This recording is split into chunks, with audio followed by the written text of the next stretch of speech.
ನೀರು ಎರಡು ಭಾಗವಾಗುತ್ತೆ. ಮತ್ತೆ ಆ ಎರಿಗೋ ಆ ಕೋಟೆಯನ್ನು ಅವರು ವಶಪಡಿಸಿಕೊಳ್ಳುವುದಕ್ಕಾಗಿ ಅಲ್ಲಿ 7 ದಿನ ಅವರು ಆ ಕೋಟೆಯನ್ನು ಸ್ತುತಿಸಿ ಬರ್ತಾರೆ. ಆ 7ನೇ ದಿನ ಆ ಕೋಟೆ ತಾನಾಗಿ ಏನಾಗುತ್ತೆ, ಒಡೆದೋಗುತ್ತೆ. ಅದನ್ನು ಅವರು ಕವರ್ ಮಾಡ್ಕೊಳ್ತಾರೆ. ದೇವರು ವಾಗ್ದಾನ ಮಾಡಿದ ಪ್ರಕಾರ ಅವರನ್ನು ದೇವರು ಕರೆದುಕೊಂಡು ಬರುವಾಗ ಅನೇಕ ಅಡೆತಡೆಗಳು ಬಂದು ಎಲ್ಲಾ ತಡೆಗಳು ನೀಗಿಸಿ ಅವರು ಸಮಾಧಾನ ರಾಜ್ಯಕ್ಕೆ ಬಂದು ಸೇರ್ತಾರೆ. ಆದರೆ ಅಲ್ಲಿ ಅವರು ಬಂದು ಸೇರುವುದಕ್ಕಾಗಿ, ಅವರು ಸುಖವಾಗಿ ಕಾಪಾಡಲ್ಪಟ್ಟು ಬಂದು ಸೇರಿದಕ್ಕಾಗಿ ಅವರು ದೇವರನ್ನು ನೆನೆಸಿ ದೇವರಿಗೆ ವಂದನೆ ಹೇಳುವಂತ ವಿಷಯ ಇದು. ಹಲ್ಲೆಲೂಯಾ.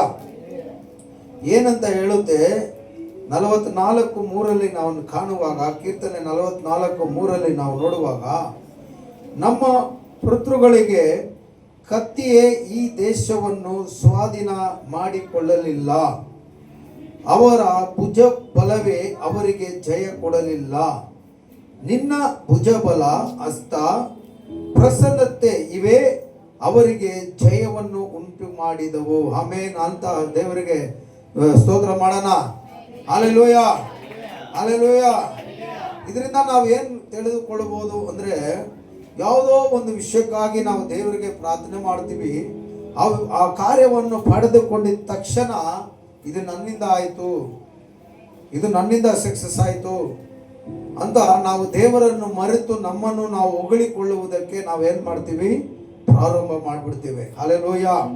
ಆದ್ರೆ ಈ ಭಕ್ತ ತನ್ನನ್ನು ತಾನು ಹೊಗಳಿಕೊಂಡು, ಅದೇ ಫೈಟ್ ಮಾಡಿದ್ದೀವನೇ, ಕತ್ತಿ ತಗೊಂಡೋಗಿ ಫೈಟ್ ಮಾಡಿ ಇನ್ನೊಬ್ಬ ದುಶ್ಮನ್ನ ಹೊಡೆದು ಅಲ್ಲಿಂದ ದಾಟಿ ಹೋಗ್ಬೇಕು, ಆ ಊರಿಂದ ಬೇರೆ ಊರಿಗೆ ಹೋಗ್ಬೇಕಂದ್ರೆ ಆ ದೇಶದ ರಾಜ ಹತ್ರ ಯುದ್ಧ ಮಾಡಬೇಕು.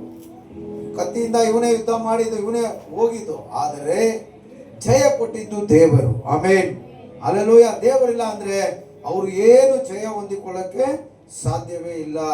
ಆದ್ರಿಂದ ಅವರು ಭಕ್ತನಿಗೆ ಚೆನ್ನಾಗಿ ಗೊತ್ತಿತ್ತು, ಈ ಜಯ ದೇವರು ನನಗೆ ಕೊಟ್ಟಿದ್ದಾರೆ. ಆದ್ರಿಂದ ಇವನು ಹೇಳ್ತಾನೆ, ನಮ್ಮ ಪೂರ್ವಿಕರು, ನಮ್ಮ ಪಿತೃಗಳು ಅಂದ್ರೆ ನಮ್ಮ ತಂದೆ, ತಾತ, ಮುತ್ತಾತ, ಇವರಿಂದ ಜಯ ಅಲ್ಲ, ಈ ಜಯಕ್ಕೆ ಕಾರಣ ನಮ್ಮ ದೇವರಾದ ಯೆಹೋವನೇ ಅಂತ ದೇವರ ನಾಮವನ್ನು ಮಹಿಮೆ ಪಡಿಸ್ತಾರೆ. ಹಲ್ಲೆಲೂಯಾ. ಇವತ್ತು ನಾವು ದೇವರ ನಾಮ ಮಹಿಮೆ ಪಡಿಸುವವರಾಗಿ ಕಾಣಲ್ಪಡಬೇಕು. ಹಲ್ಲೆಲೂಯಾ ಅಂತ ಹೇಳಿ ನಾವು ದೇವರ ನಾಮವನ್ನು ಮಹಿಮೆ ಪಡಿಸುವವರಾಗಿ ಕಾಣಲ್ಪಡಬೇಕು. ಇದರಲ್ಲಿ ಇನ್ನೊಂದು ವಾಕ್ಯ ಇತ್ತು, ಇಲ್ಲಿ ಓದಿದೆ, ಅವರು ಎಲ್ಲೆಲ್ಲಿ ಜಯ ಹೊಂದಿದ್ರು ಅಂತ ಒಂದು ಲಿಸ್ಟೇ ಇದೆ. ವಿಮೋಚನಾ ಕಾಂಡ, ಐಗುಪ್ತ ದೇಶದಿಂದ ದಾಟಿ ಬರುವ ದಿನದಂದು ಅವರು ನ್ಯಾಯಸ್ಥಾಪಕರು, ಯಾಜಕರು ಎಲ್ಲ ಆರಂಭವಾಗುವಾಗ ಅವರು ಎಲ್ಲಿಂದ ಎಲ್ಲಿವರೆಗೂ ಬಂದರು ಅಂತ ಒಂದು ಲಿಸ್ಟೇ ಇದೆ. ಅವ್ರಿಗೆ ಎಲ್ಲೆಲ್ಲಿ ದೇವರು ಜಯ ಕೊಟ್ಟರು ಅಂತ ಒಂದು ಲಿಸ್ಟೇ ಇದೆ. ಅದು ಹೇಳಬೇಕಾದ್ರೆ ನಮಗೆ ಸಮಯ ಸಾಲಲ್ಲ. ಹಲ್ಲೆಲೂಯಾ. ಅವರು ಪ್ರಯಾಸ ಪಟ್ಟು ಯುದ್ಧ ಮಾಡಿ ಅವರು ದೇವರು ಹೇಳಿದ ಜಾಗಕ್ಕೆ ಹೋಗುವಷ್ಟು ಅನೇಕ ಯುದ್ಧಗಳು ನಡೀತು, ಅನೇಕ ಪಾಡುಗಳು ಪಟ್ಟರು.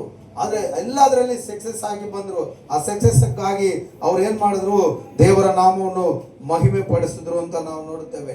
ಆಮೇನ್, ಆಮೇನ್ ಅಂತ ಹೇಳೋಣ. ಹಲ್ಲೆಲೂಯಾ. ಇನ್ನೊಂದು ವಾಕ್ಯ ನೋಡಿದೆ,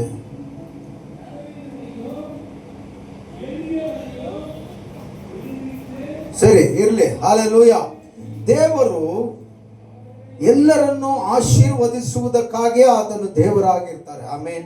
ನೀನು ತಪ್ಪು ಮಾಡಿದೆ, ನಿನ್ನ ಕಣ್ಣು ಚುಚ್ಚುತ್ತೀನಿ, ನಿನಗೆ ಕಾಲು ಮುರಿತೀನಿ ಅಂತ ಹೇಳುವ ದೇವರಲ್ಲ ನಮ್ಮ ದೇವರು. ಹಲ್ಲೆಲೂಯಾ. ನೀನು ಯಾವ ಸ್ಥಿತಿಯಲ್ಲಿ ಇದ್ರೂ ನಿನ್ನನ್ನು ಅವರು ಆಶೀರ್ವದಿಸುವ ದೇವರಾಗಿರ್ತಾರೆ. ಆಮೇನ್ ಅಂತ ಹೇಳೋಣ. ಆಮೇನ್. ದೇವರಿಗೆ ಸ್ತೋತ್ರ.